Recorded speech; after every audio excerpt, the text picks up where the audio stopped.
reached the sixth doorway in the process of self-discovery that you describe in your book, Internal Power, 7 Doorways to Self-Discovery. And this is a slightly different one to my mind, and I'm looking forward to seeing what your take is on this, because so far it seems that the doorways have led us to recognize that we have a huge amount of potential that perhaps we've never fully realized, and perhaps the whole process of self-discovery is one of recognizing that actually there is an awful lot more to us and to our lives than we've recognized and realized and actualized hitherto. The inner child is something I've never really understood fully, and I think that when it was being written about, I think it was in the late 80s, and one could go on courses and so on. I did actually. I had a brief course in recognizing the inner child, but since then I've really neglected the whole subject, and I've tended not to look back into childhood, because there are a lot of painful memories for me anyway, and instead have worked at recognizing what potential I have today and actualizing it in all sorts of different ways. So as I say, I haven't really got this business of the inner child, and I'd really welcome what you're going to say today. So would you like to just take it from there? Sure. The inner child is one of those fascinating reconnections to our greater self, and as part of the self-discovery process, I think it's a natural part of our own evolution, our own discovery, our own going within. As we've explored, from the beginning of this series, talking about things like the present moment, the fact that we have personal power, that we actually can take our attention from the outer to the inner, that we have choice through our thoughts and feelings, that we explored how our thoughts and feelings, how we communicate with ourselves, how we communicate with the world around us, and we can think differently and more positive and look at the unlimited potential, looking at our creativity, looking at the natural blending of our masculine and feminine energies, using our imagination and our willpower. All of these things speak to exactly what you're referring to, is that, recognizing in this moment we have all this amazing potential, all this wonderful opportunity to create lives of our dreams by really recognizing our personal power. So yes, absolutely, there's this exact situation where right now we can embrace the fullness of who we are. And on the surface, certainly there in the discovery process, that just this recognition can be enough to catapult us and move us forward in life, beginning to focus on all of these various areas of potential. With this one little potential piece that seemingly can and does trip us up in our lives so many times, so frequently, so unconsciously, totally unaware, and we kind of symbolically put it into this idea, this understanding, this perspective of this child within. So it becomes very important, I believe, certainly in my own journey, recognizing my childhood, my inner child, this aspect of me that is in a way kind of perhaps grown to a certain level and not grown beyond. It becomes really valuable to recognize where a lot of the patterning, imprinting, beliefs, traditions, suggestions, teachings, trainings, experiences, embarrassments, shames, guilt, worries, hopes, curiosity, there's this huge bundle of energy that's in us right now that comes from the very moment we are birthed onto this planet. And that's why, if we want to look at our absolute potential, our purest potential, let's go back to the point of coming onto this planet, coming into embodiment, coming into this lifetime. We come in as completely free potential beings. From that very first breath, we have all the potential to become, anything we could desire. presuming we have, all the natural encouragements in place throughout our early childhood when we're developing, that encouragement will remind us that we have all this potential, and that reminder of that potential will allow us to embrace that potential, which will allow us to create in all these wonderful ways. And yet, here we are, in living rather limited lives as adults. We're limiting our experiences. We may have success in one area of our life and have miserable experiences in other areas of our life. We may not find ourselves fulfilling any of our dreams, any of our hopes, any of our desires, or we might be finding ourselves, achieving dreams and finding them hollow and empty. And we might also, and this is certainly more typical of what I started to find out, is I kept, in a way, one could almost use the term sabotaging my life in ways that I didn't recognize.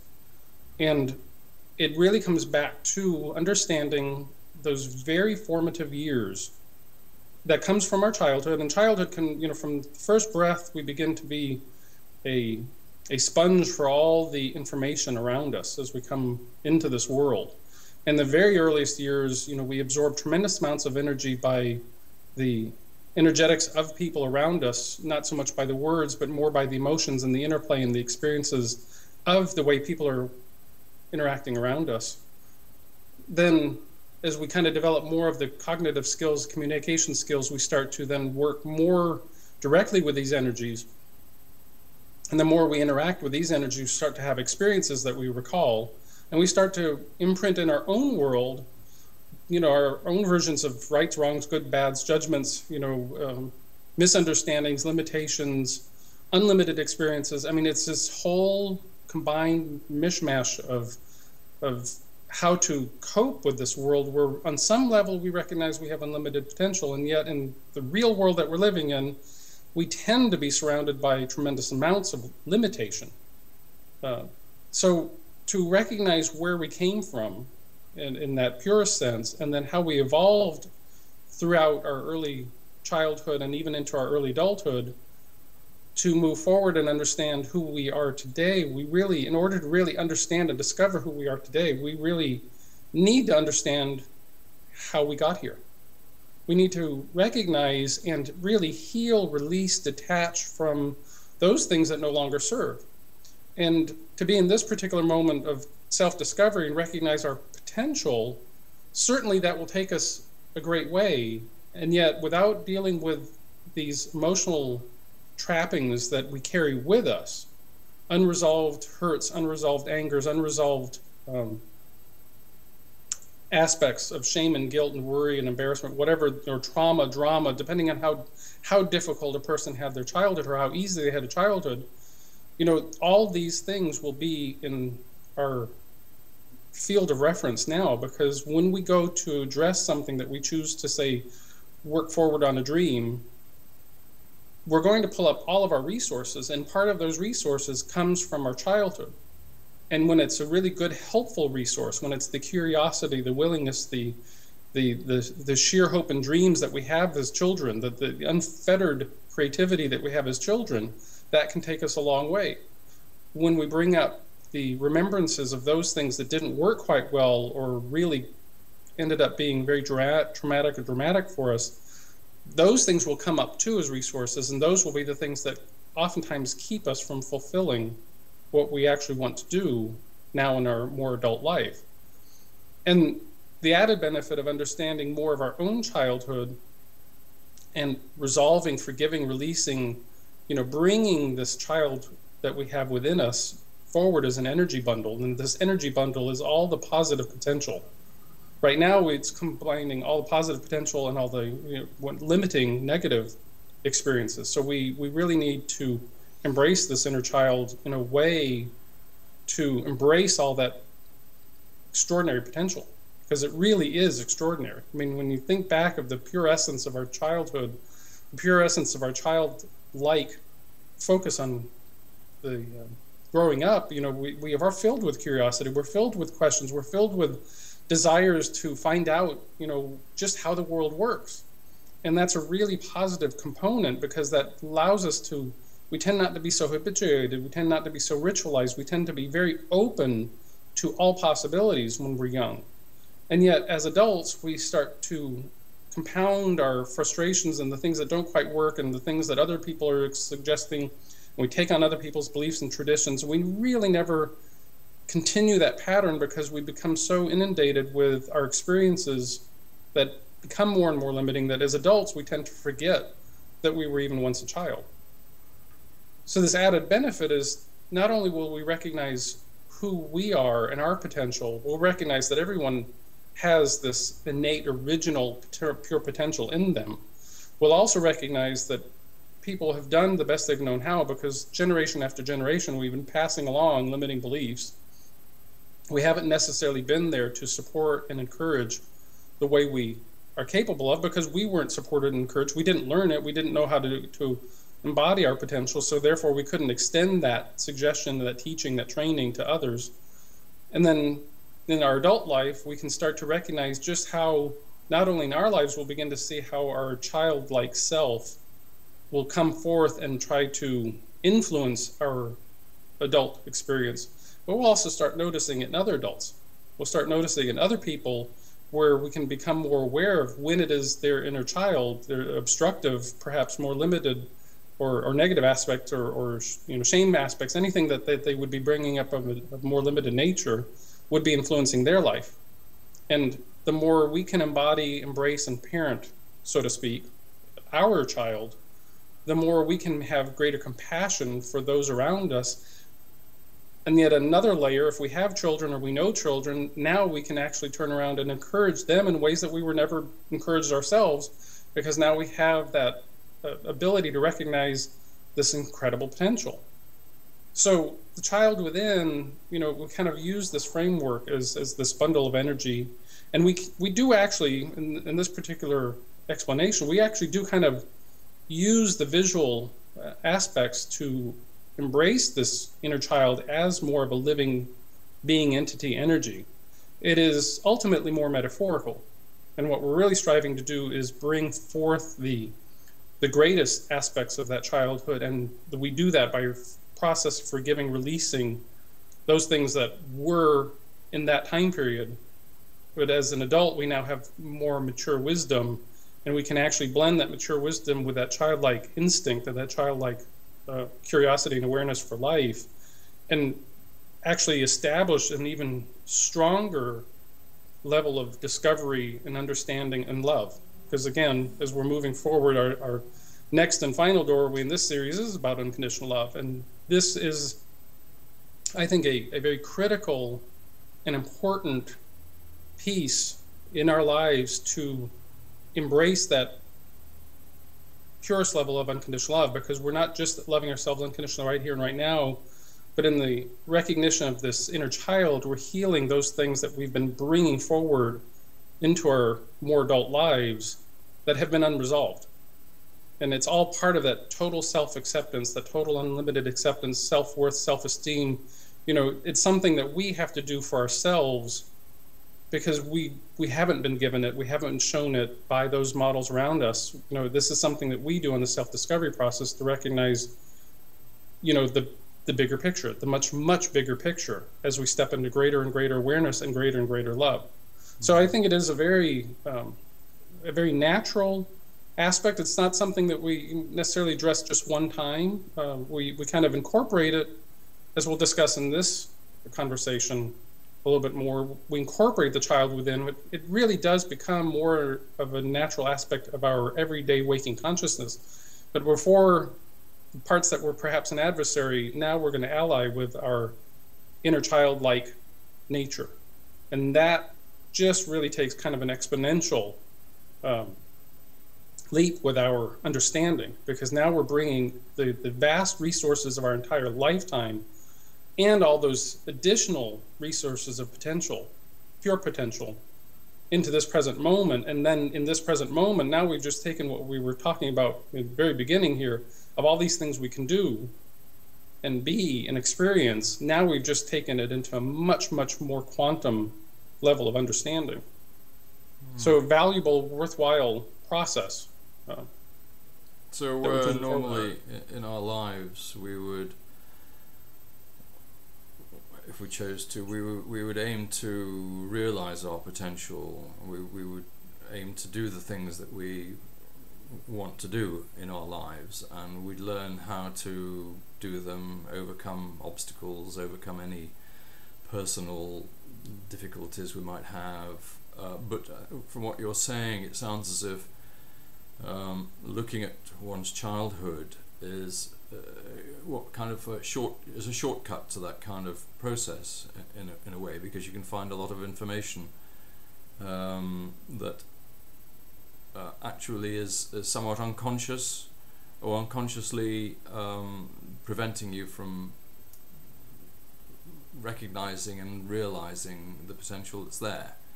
It's a kind of a, you say it's a bit of a metaphor. Is it more than a metaphor, or what? Well, symbolically, when we talk about the child within, I would say it's more of a metaphor, because in this stage, people generally have a difficult, way of embracing a living being, say our child, of an early age in this present moment, because most people don't really trust their level of imagination. They don't trust the present moment being present moment in all aspects. They don't necessarily, we aren't trained or taught to be so multidimensional and to actually embrace things as more living, real energies. And ultimately, even as we sit here, we are really more a composite of our consciousness than we are just of our physical body. So the identity is more with the physical, material, external. So our identity is usually more with what did we look like, what were the material things around us, what were the things that we had or didn't have. And yet, truly understood, and the whole self-discovery process that we've been talking about is about taking this external material focus and realizing that we are true, pure creative potential through our thoughts, our feelings, our imagination, our willpower, and the physical component is a piece and a part. For those of us that have explored this a bit longer, we understand these subtleties, but in the self-discovery process as we're sharing it here is kind of an initial, I'd rather kind of build a bridge to help people understand, just go with this a bit. It may sound a little bit peculiar, because quite honestly, that's exactly what happened to me. The first time I encountered the child within activity with some of the people that were developing and cultivating, like I said, the late 80s, early 90s, I thought, well, what's the point? That just seems like a strange psychological, whatever, psychobabble kind of thing. Yeah. Until I actually started doing it. Until I actually started going back into my childhood with the eyes of a more mature, compassionate adult, and recognized that this concept of parenting the child had tremendous potency about it. And I can just say from my own experience, that, doing a bit of a visualization one day and sitting down and saying, okay, I'm going to go in and find that inner child that has been lurking at whatever age, not even sure, but kind of doing, going back into my childhood, looking for that part of me that was rather desperate for love, felt very isolated, very alone, very non-validated, wasn't heard, wasn't voiced, because as a child, we grow up, we're looking at all the people, places, and things around us to be the validation of unconditional love. We're looking to be loved, we're looking to be validated, we're looking to be accepted, we're looking to learn, we're looking to grow, we're looking to, expand our curiosity. We want to pioneer things even as little kids. We want to work our lives in an unbridled fashion. We love our imagination as children. But what happens when we do that little Crayola drawing on the wall? We get some finger paints and we finger paint on the wall, and the parent, who has now all these limiting beliefs and, perhaps concerns about money or concerns about other people's, perspectives, what have you, comes in and catches that. More often than not, it isn't encouraged. In fact, we're usually told we're wrong, we're doing something, that, we, to the point even maybe getting verbally or even physically spanked or something for that kind of action. What does that little child do? It pulls away from that creative nature. It wasn't being cultivated. It wasn't being, wasn't being shown how to perhaps do creativity in a different way. It was simply considered wrong. Countless experiences. When I went back there, I'm like, as a bundle of energy, I had plenty of experiences that, ended up in spankings or ended up in some kind of a verbal, admonition, something. But as an adult, I realized that I could go in, find that inner child, and because I love myself, because I appreciate who I've become, because I've had the wealth of experience that has gotten me to here, and because I had this innate desire to discover more of myself. I wanted to approach life from the standpoint of forgiveness, release, and really, find my potential in greater and greater ways. Then, of course, it made absolutely logical and compassionate sense to go in, find this inner child, and then embrace it, simply love it, because it didn't have a voice or a parent that could love it unconditionally. And I can hear people saying, well, my parents loved me unconditionally, my parents this, my parents that. Of course, the motherly instinct is very much based on unconditional love. And yet, as humans, we have lots of limitations. We have lots of beliefs. We have lots of traditions.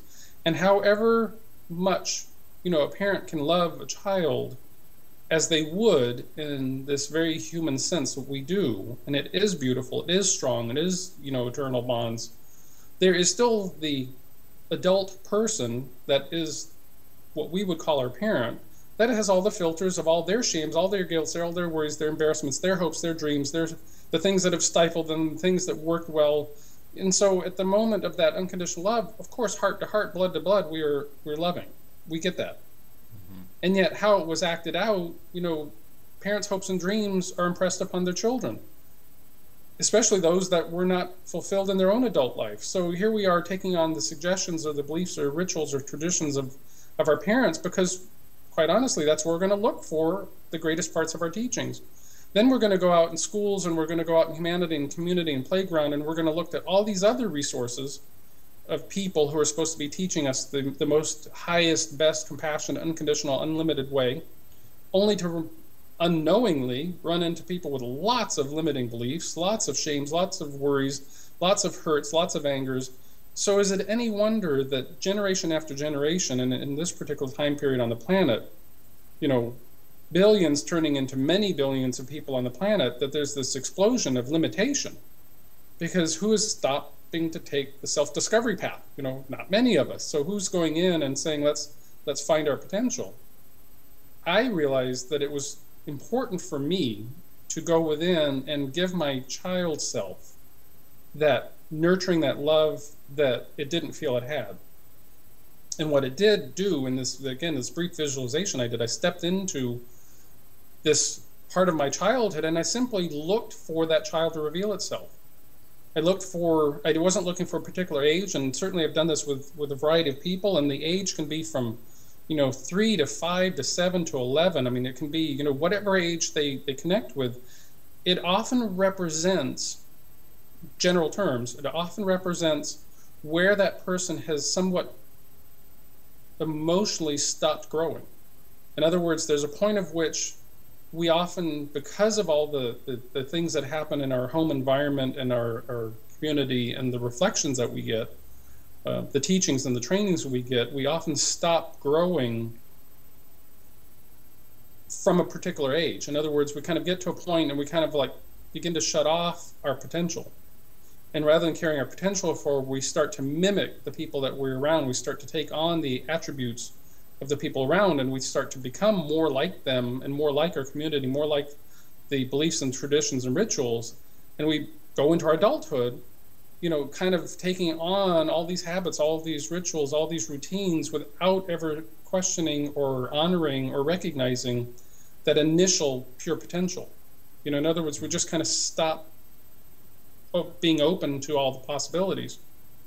And that happens for different people at different ages. For me, it was kind of in the 5-6 year range. At that point, I used to love to play with toys. I used to play with toys a lot, and I can remember my father, who had a much harsher upbringing. He would, at that age, he would start to say to me, you shouldn't play with toys so much. You should be out there, doing things, learning trades, working, things that he had to do more at his age. That's the only model he had. So I started to find that where I loved to play, that I was being constantly reinforced that I shouldn't, that somehow I should be more like an adult. And then being in the military, he traveled quite a bit, so then I was often told at a very early age, you're the man of the house. Well, what kind of 6-year-old should be the man of a house? And yet, think about these imprints. I mean, they're so subtle and so unrecognized, because as a child, we don't have the wisdom of the adult. We don't have the wisdom of all these experiences. So for me, going in, it was simply an opportunity to go in and embrace that inner potential and say, look, I could, with my adult wisdom, say to that inner Harold, that inner child, it's okay. Look where you get. Look what you manifest. Look at the experiences you get to have. Just because other people couldn't do or say or reaffirm what you felt was important, it's where they came from. They didn't know better. So I actually started to talk to this inner child, and I started to say, look, I am now here for you. I'm here for you in an unconditional way where others couldn't have been. So where others couldn't give that validation, couldn't give that appreciation, couldn't give explanation, truly more open explanation, more compassionate explanation, this was something that I could start to do for myself. And in very short order, and I know I've said this in several of our conversations, that a lot of things happened very quickly because I think I went through a lot of the self-discovery process simply because I embraced it. I said, okay, let's see what's there. The child within was a big factor at this particular time period for me. And I went in, and certainly I found a great potency. I found a tremendous amount of reclaiming the parts of me that were naturally curious, that unbridled creativity, that willingness to play with my imagination. These are things that I had really stifled at a very early age. Went through a very strong, logical part of my life as I matured into early adulthood, and doing everything from kind of business standpoint and logical and numbers, because I'd forgotten, or I had denied, or I had simply lost faith in my own creative ability because too many people told me that it wasn't right. What I also carried forth, though, as I matured, was somewhat of this suppressing of my creative nature, coupled with this expanding part of me that believed in greater fears, greater doubts, greater limitations. All the people around me, reflected greater fears, greater doubts, and I just assumed that's the way I was supposed to look at life. So I started to take on other people's ways of looking at life, and these are extraordinarily subtle. A lot of times we don't even realize that we're taking on the imprinting of other people's views on life because we have not been taught to think about life from our own self standpoint. We're not trained or taught or educated or encouraged to think for ourselves. We are generally asked to comply. Comply in family, comply in education, comply in institutions, comply in government, comply in community. We're supposed to conform. And free radical thinkers are pretty much, eschewed as something not to do. Because heaven help you if you've actually got something that's a really formidable idea, like, everybody's saying the planet is flat and you're going to fall off the edges, and someone comes along and says, I think it's round, let's go explore. Mm-hmm. Well, they're considered crazy. We've got the people who have said that the sun revolves around the earth, and they get killed in their lifetime because they've got this really radical thought that turns out later to be really true. So think about all that pure potential that's in us. Embrace that inner child. And then once we've embraced it, now we've got this next step that we've got to recognize on some level that we did have, with all the wonderful things, all the love, all the experiences, all the travel. And I certainly did have a very easy childhood compared to even my parents. Tremendous more, in their childhood, tremendous more, physical abuse, mental abuse, verbal abuse, war-torn country that they came from, many, many environmental and experiential things that were so much harsher than mine. And over the years, of course, I've met lots of people who have had very traumatic events, incest and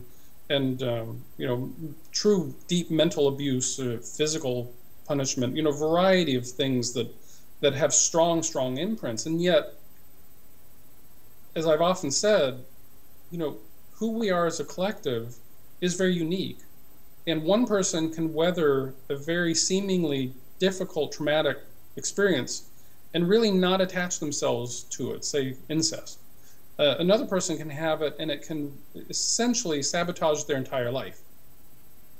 I had things about me that made me quite vulnerable to simple embarrassments. An embarrassment for me was as traumatic as something more difficult like physical abuse might have been for somebody else, because of the nature of the psyche that I had at the particular time. So I realized forgiveness is equal in its sense of release. So it doesn't matter if it's an incredibly traumatic event that somebody's incurred or a simple shame moment. they're all worthy of the same level of forgiveness. They're all worthy of the same level of release. And the reason we release them is because we don't need them to inhibit our potential now. So the next part for me was to go in and simply forgive all the people that I could recall in my memory that were involved in my upbringing in one way or another. Even if I didn't have strong connections to them, I simply started forgiving everybody. I recognized who I was and how my child had been affected. Then it's natural and obvious to me, of course, out of compassion, I'm going to do that same thing for everyone else. Had my parents known differently, they would have done differently. They didn't know differently, so they couldn't have done differently. You know, and that's where forgiveness is such an incredible healer, an exquisite healer in all of us, because in this healing process, we forgive universally because we recognize the universal connection. We recognize that we're no better and no worse than anyone around us, and everyone and everything is worthy of forgiveness, including ourselves. So I forgave myself for the things that I thought I had failed at doing or didn't do correctly. I forgave circumstances and experiences that I could recall that would, when I would think about them, they'd make me cringe. When I initially would think about them, I say, okay, I'm cringing. You know, I'm feeling bad. I'm not, you know, memory like that is not empowering me. Maybe worthy of forgiveness, and that's what I would do. I would actually go in and I would forgive that. I'd step into that picture and I'd say, okay, you know, look at this from a different perspective. Now my adult self is there with my child self, encouraging, because I could talk to that part of me and said, well, what you didn't know was this, and what you don't understand is that. And so it's like talking to an aspect of ourselves, and this is kind of where it becomes, you know, perhaps a little bit easier for people to understand as a metaphor, is that we're talking to ourselves then in that present moment, using this present moment. The two present moments are connected. So in fact, we are changing something because there's a little voice, a little perception, a perspective that's being offered to that child at that moment that they didn't seem to have. And it's something we can actually do in our adult life and go back in because we understand ourselves the best. You know, people can be twins and they will not have identical experiences no matter how much they look alike, how much they think alike. They will have unique perspectives on life. Our parents may be very in tune with their children, that they don't understand the child's potential in the way that the child can. We are the only ones that can actually understand ourselves. We can understand where we came from, where we are, and we can also look at our own hopes and dreams of where we're going. We're the only people in that life stream that is unique to knowing everything about us. Where we run into the biggest obstacles, a lot of people are very terrified by going back into their childhood and actually looking at it objectively, bringing compassion and forgiveness into it, and letting it all be what it was. Because if we're able to do it, we've survived it on some level, and it's made us a better person because we've understood things that we would not understand had we not had the experiences. And truly, even the opportunity to forgive can be one of the most paramount things we get to experience on this earthly journey anyway. The opportunity to forgive, to release, is hugely valuable for not only ourselves, but everybody and everything involved onto the level of the whole planet. So an opportunity to forgive is actually a wonderful way to set about a healing on the planet. So in that, you know, we went through it, so we went through it. Do we want that hurt, that shame, to color who we are now? Do we want to shame other people? Do we want to make other people feel guilty because we felt guilty? Do we want to hurt or harm other people because we felt hurt or harmed in our childhood? Do we want to become a millionaire or a murderer? Do we want to become a rapist or a reporter? You know, all these potentials are in us. You know, one person can come from poverty and they can sit there and go to 3 different business or 3 different jobs and take on all these different things so that they can put themselves through school.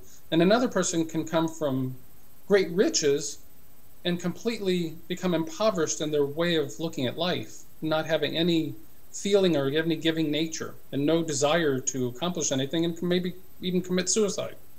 You know, there are all these potentials, but they're colored by all these experiences from our childhood. And if we don't stop and take time out to look and discover who we were as children and discover and reconnect to that original potential, it will be very difficult for us to move into that unconditional love piece.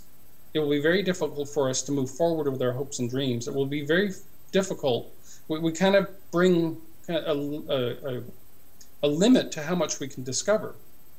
If we are unwilling to look at that childhood, resolve it, heal it, embrace it, love it, encourage it, connect with it, bring all of that potent energy into this now, that's when if we choose to do that, that's when we actually go into a very quantum state of understanding, because now we have this great ally, this inner child that's working with us, and the little hopes are there and the little dreams are there, but they get to be magnified instead of the little shames and the little embarrassments that tend to crop up, that tend to sabotage or detour or derail even our lives. Very simple concept, the child within, and yet truly profound when we dive into it and actually explore, open heart, open mind, explore it with this sense of compassion and a desire to transform it into something more than we've allowed it to be. That's where the child within, to me, is such a necessary aspect of the whole self-discovery process. So there seem to me to be two main areas there. One is the pure potential that we have when we're born, and the other is how it was all screwed up by, yes, by everything that happened in our early years, and perhaps to recognize that, and as you say, to forgive all the people involved. I guess what you're saying is that until we do that, we're still carrying around a lot of that energy unconsciously, and it does have the effect of restricting what we believe we can do, because so much of our experience has negated the pure potential that we probably weren't aware of at that kind of time. But equally, there can be circumstances in which we, through the hardships of youth, we can actually find a path for ourselves as well. I mean, it's all part of the great experience of growing up, that we learn in all sorts of ways, both positive and negative, isn't it? But I guess what you're saying is that the negative side of it potentially has been holding us back, and still is, without us realizing it. And it is in all ways. I mean, one of the things that people will often do, if they have any attachment, and I will say virtually all of us have some attachment to childhood memories, and they usually the negative attachments, because the qualities that we seek that empower us, of course we're going to embrace those, but the things that were traumatic, dramatic, difficult, challenging, for some they would consider them horrific, devastating. What happens is when we think about those types of childhood memories, we have very strong judgment. We have strong judgment for our own vulnerability, because we didn't know better, we didn't know how to react, we didn't know how to protect ourselves, and we have very strong judgment over all those that somehow impacted the circumstances and experiences in a negative way, that we expected them to treat us better, to come, we come in this life wanting to be unlimited beings, and yet we find ourselves almost immediately encased in very strong limitation. It's very strong rituals and cultural and societal ways of looking at things, very strong imprints from our families, close and extended, and then we go into teachers and all of their baggage, unresolved emotions. We're just surrounded by almost a constant barrage of limited suggestions, and all we can do to comply, to conform, is to begin to reflect those and take on those. So it'd be very easy for us to look back at our childhood and have this realization, like, oh my God, I really am this powerful being. I really did come in with all this potential. What happened?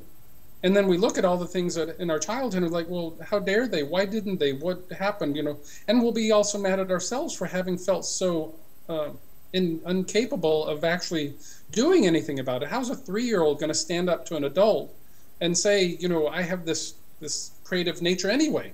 It's simply not, it's not cultivated, it's not heard of. So it's that strong judgment that we have to, that inertia of judgment that we have to overcome first, because the self-discovery process is a very selfless action in the sense that we're going in and we're wanting to heal ourselves on every level. And the only reason we want to heal ourselves is because we want to take all these fragmented aspects and make ourselves whole and complete again. We want to go back to that pure potential.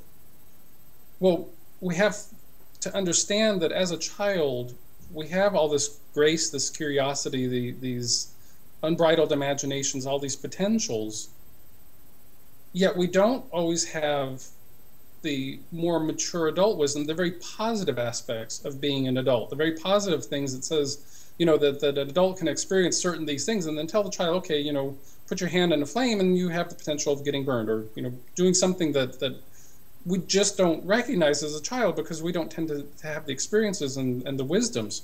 So there's certainly a very positive aspect from our parental upbringings and the teachings and all these things. So I'm not arbitrarily saying that all of it is wrong. I'm saying that we need to recognize what has impacted us and limited us, because that's unique unto each of us. And we will all have, I mean, 50 kids in a class will have 50 different experiences of that teacher in that year. Same teacher 5 years later, new set of 50 kids, they would have a completely different set of 50 experiences because the teacher's changed, the time has changed, the culture has changed. You know, so we're not talking about finding fault with everything. Quite the contrary. We're actually already aware of the fault because we're already limiting ourselves by our own versions of the experiences. We're wanting to take this higher, heal it, and go beyond it. That comes from more of an adult mature wisdom. So the adult mature wisdom, the mature part, the part of us that embraces and understands and has had experiences, that's a very vital aspect to have. What we actually call this, where the child doesn't quite have the understanding of the adult, and the adult forgets the potency of the childhood, we call that the generation gap. That's that gap between those two understandings. How different would our lives be if we never lost sight and never forgot our potential and carried that potential all the way through into our adulthood? Who's been trained this way? What part of our education systems, what part of our government, our rituals, our beliefs? There is no reflection of this because we've all been so compounding our limiting ways of doing it. And very few people will stand out and say, I'm going to look at my life for myself. Mm-hmm. So in a way, you know, this whole self-discovery process at this juncture on our planet is somewhat of a pioneering thing, because we're actually stopping and saying, you know, I doubt very seriously that my parents ever stopped and said, I'm going to discover what happened in my childhood, and not only discover what happened, but I'm going to actually heal it and forgive it. You know, I doubt very, very, very seriously that their parents did that. You know, I know within my own time period, I've chosen to do it, and yet my sibling hasn't necessarily chosen to do it. So in this lifetime, you know, I've taken on the opportunity and the challenge to go into my life and say, I'm going to look at life differently. I'm going to forgive. I'm going to parent my child. I'm going to bring this bundle of beautiful energy forward, and I'm going to allow it to expand in a very wonderful, harmonious, joyful way. And the only way I can do that is by simultaneously releasing those things that have been limiting, those hurts and traumas and dramas, embarrassing shames, guilts, you know, angers, frustrations, hates, all those things need to be let go of. Mm-hmm. So, you know, back to what you said at the very beginning, well, we're doing this in the now. Well, we're still doing this in the now. We're just taking it kind of on a larger scale, because now we're taking and incorporating not just what we have now, but we're actually going back to the root core of our potential, and then more or less in a cascading fashion, healing all those aspects up to this now. And it actually makes us more whole and complete as part of the process. So again, I think very valuable, necessary part is to go and be willing, literally willing, to say, I'm going to look at my childhood from compassionate eyes. I'm going to notice it and be the observer, and where necessary, I'm going to step in and change the perspective. I'm going to give my new compassionate perspective, my understanding, to the child. And I can only attest from my own experience that, you know, from the point of doing some of these very initial steps, taking the time to go in and reclaim my inner child, and then go in and take the time to forgive and release, that it put me on a very different course of action. Right? Literally, part of the things that I'm doing today are very much founded in the part that I was able to overcome my own limitations by doing this, by recognizing and then bringing in this pure imagination, for example, this dreaming, this part of me that said, yes, it is possible. First and foremost through my imagination, which we've already talked about in our thoughts and feelings. And then recognizing that I have this pure potential, I've been able to stay with the desire, and I've not let the old limitations of fears and doubts and worries and concerns impact me.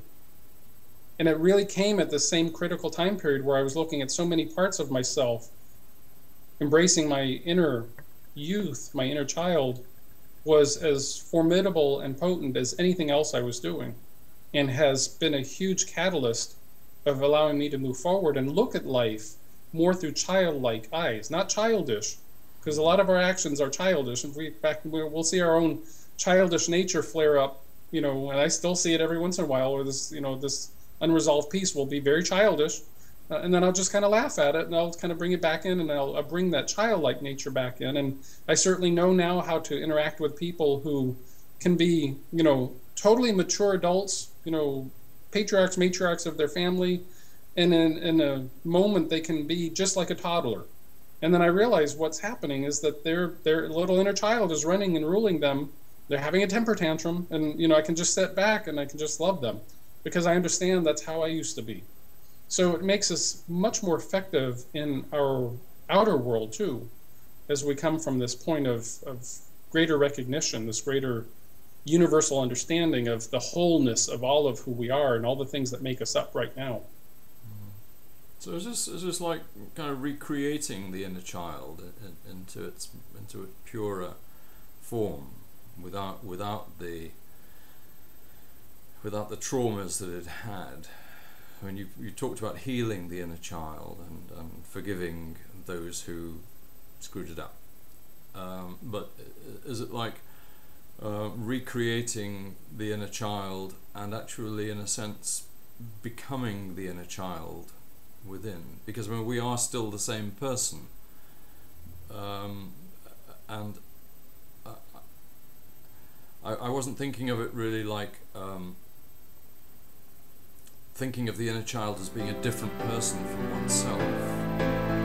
Perhaps healing who one is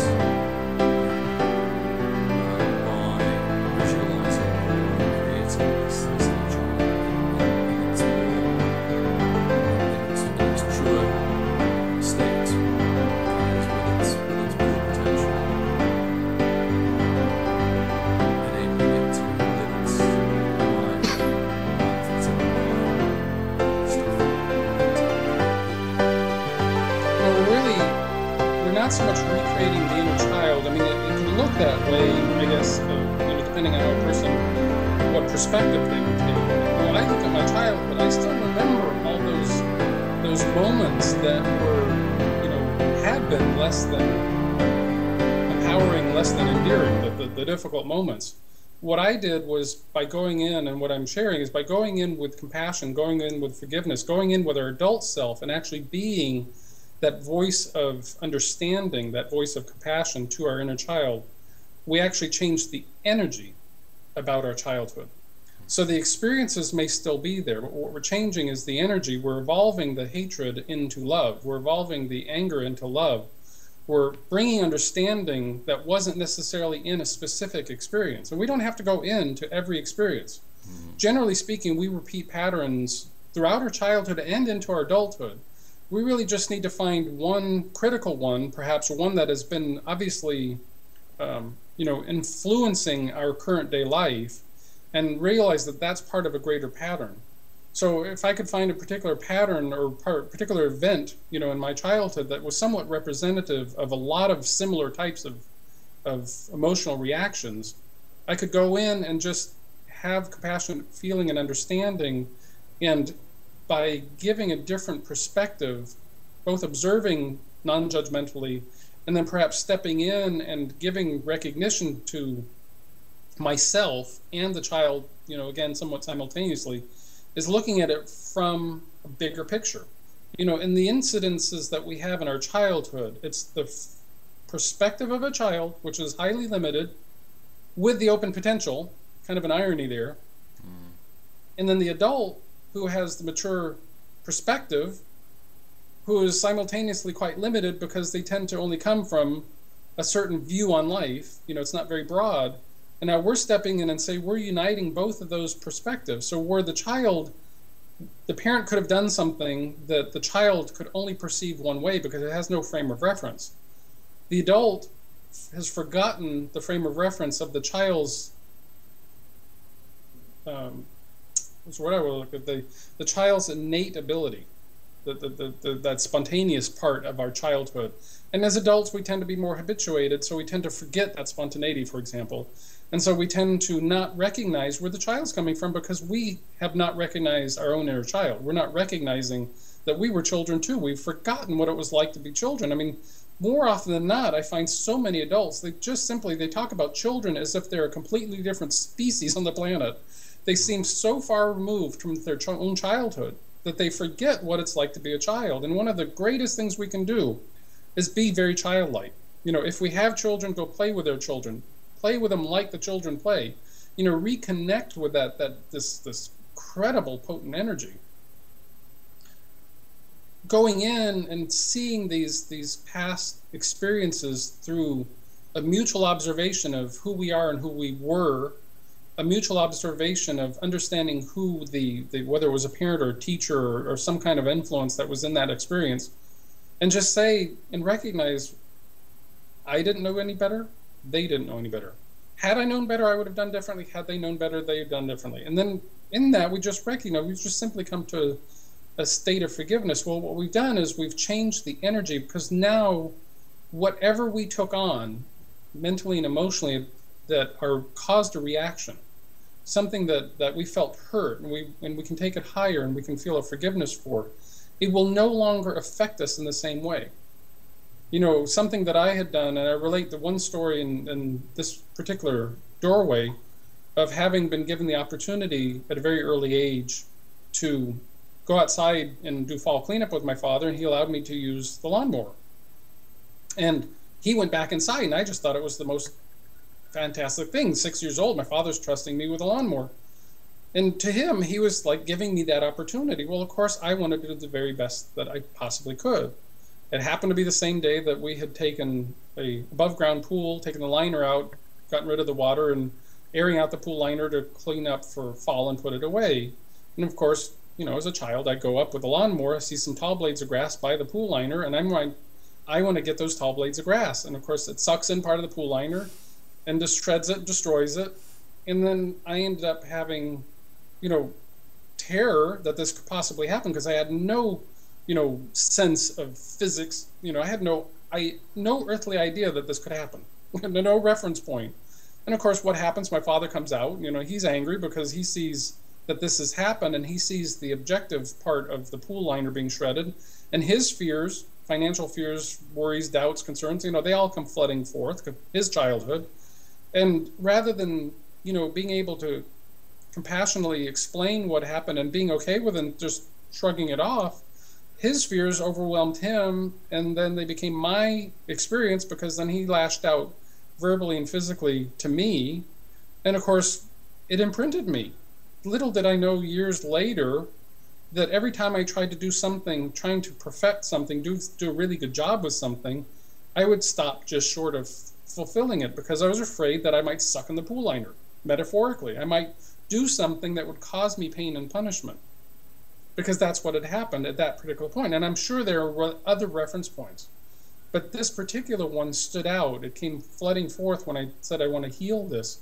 And I went in, as an adult, in this child within process, I stepped into that picture at that point in a visualization one day, and I said, I'm going to step in and I'm going to explain to little Harold what is happening, what is transpiring. I'm going to explain, that he didn't know any better, that he was trying to do the best. And I'm going to explain that my father didn't know any better, because he only could rely on his own collective connections to thoughts, feelings, memories, hurts, angers, all these different things.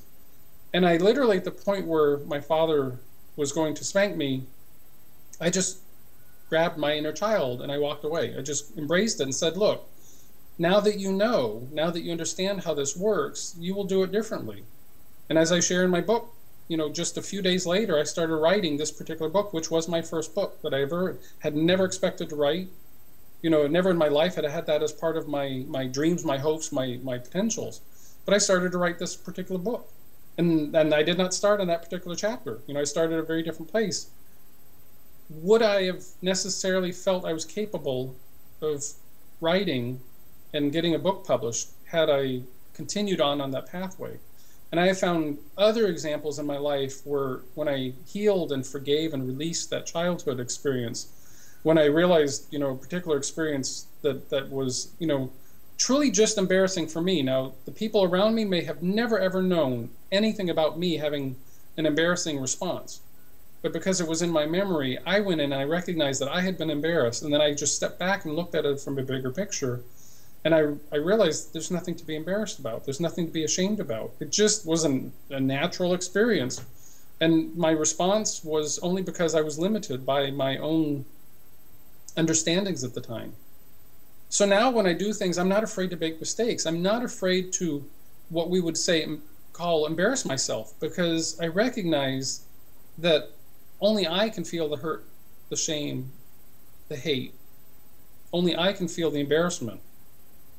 And if I can heal that in me, then I am more apt to not even do things that would bring about embarrassment. But even if I do, I will be more compassionate and more forgiving to myself more spontaneously and instantaneously. And of course, the more I do all these things, as we've kind of indicated with all these conversations, the more we do it for ourselves, the more we become a potent model for those around us. So we are actually doing a wonderful healing, not only in our own world, but we're offering and providing an opportunity for healing by being an example for those around us. So the synergistic, this interconnected, interdependent thing that I often talk about, there's vitality in forgiveness. There's tremendous opportunity in loving and self-acceptance. And yet it is still a personal journey. It's something we have to choose to do. It's something we have to choose. We can't, nobody can choose or make us forgive anyone or anything. We can't ask anybody else to do this because the journey is unique. No one else need know or do anything. We can't ask forgiveness from the other people. We can simply extend our forgiveness by going in and forgiving all those parts of us that are not whole and complete. The child within is a great way to take time and actually do that very consciously, very directly, very purposefully.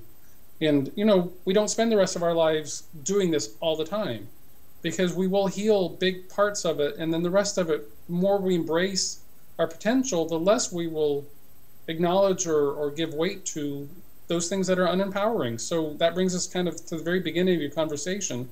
I'm already doing it here and now. Absolutely. This is just another wonderful way to expand the process. So it's a matter of sitting down by yourself and looking back into your childhood and really looking at it and finding those events, circumstances that have left a deep impression, and work through them and forgive them and deal with them. If you would have asked me 20 years ago before doing this, I would have looked at my childhood and I would have been filled with one could even say like a disdain for everything that represented my childhood. I did not, in my eyes, my experience, I did not think I had a good childhood, even though in retrospect, looking at other people's lives, it was a pretty decent childhood. I mean, loving parents, loving experiences, but there were so many things that overruled the overall childhood that to the point where in high school, I was definitely suicidal. I mean, I was very much contemplating things like that because I was so disconnected from my own potential. I was so disconnected to my own thinking, my own way of being, that it created a great chasm. And I probably learned how to suppress it. And I went right into adulthood doing like everybody else. I was out there, being right rather than being happy. And when I made this conscious choice to do greater self-discovery, and particularly went into this part and did a lot of healing, a lot of natural unconditional personal healing, the releases of all that negative energy. My childhood is still childhood. I can remember the goods and still the bads. But the overall essence is, when I think about my childhood, I have tremendous gratitude. I am very appreciative of all the people, of all the roles that they played. I'm grateful for all the experiences, because all of that helped me become who I am today. Completely different experience looking upon my childhood than a couple of decades ago. And certainly this already started to happen within the first couple of years of doing my self-discovery process. So it's been many, many years of my life now looking upon my childhood with deep gratitude and happiness and excitement for all the things that did happen. And then the good and the bad and the ugly. You know, because now I look at it from a very different perspective. When I bring this up, most people look upon their childhood as extraordinarily difficult. They don't want to look at it. They don't want to remember the bad things. And of course, it's ruling them.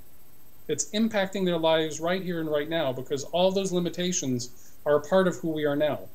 Release those limitations, then all that's left is that pure potential, which brings us right back to the very purpose, initial place of when we came onto this journey to begin with, all the pure potential.